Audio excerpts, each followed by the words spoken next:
ويا أهلين وسهلين في يوميات أم البنات. اللهم صل وسلم وبارك على سيدنا محمد. الليلة يا جماعة هعمل معاكم طريقة عمل الكفتة. طريقة بسيطة وسهلة.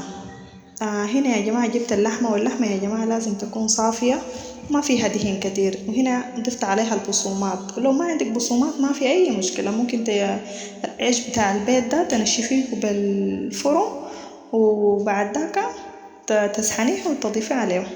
وهنا ضفت ليها بهارات اللي هي بابريكا وكزبرة وبيضاية واحدة وملح، وشايفين رشة ملح، هذه رشة الملح، وتوم لو عندك توم بودرة بيكون أفضل يعني.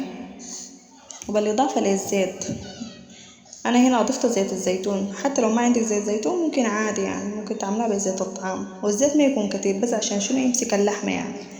وهنا جيت كورتها لكور عشان دايرة شنو ألفها، وهنا بديت ألف فيها يا جماعة.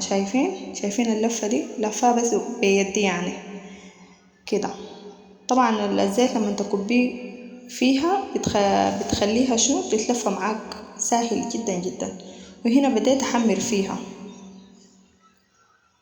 هدي بنزل فيها شايفين. وبعد ما أحمرها يا بنات بعد ذاك بمشي شنو أسوي الصوص بتاعها يعني.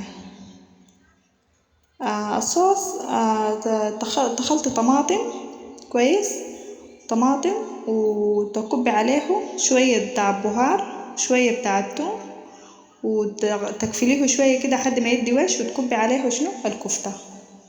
بعد ما تكبي الكفتة تكفلي الكفتة هي ذاتها، تكفليها بالغطا لمدة كده 10 دقايق، وبعد ذاك بتكون استوت معاكي، تديكي النتيجة النهائية. ما شاء الله كان الطعم رهيب يا بنات. اللهم أدمها نعمة واحفظها من الزوال. وروني يا بنات اقتراحاتكم، بتحبوا شنو أعمل لكم شنو كده يعني، الوصفات اللي حابين يعني تجربوها وكده. شايفين يا بنات رهيبة. وهنا بديت أعمل في كيكة حلا يعني حاجة خفيفة كده. هنا 3 بيضات، كوباية سكر، ربع كوباية بتاع الزيت، مع كوبايتين دقيق، وكوباية حليب. شايفين هنا أضفت السكر وأضفت 3 بيضات.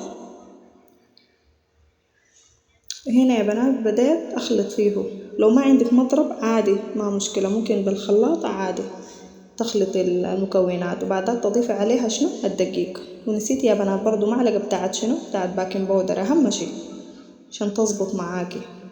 هنا خلاص خطيتها، والفرن على درجة 180 من تحت ما من فوق. بعد ما تستوي خلاص تفتحيه من فوق عشان يدي الوش يعني بس، لكن من تحت 180 من تحت لمدة 40 دقيقة. وهنا ده الشكل النهائي للكيكة شايفين.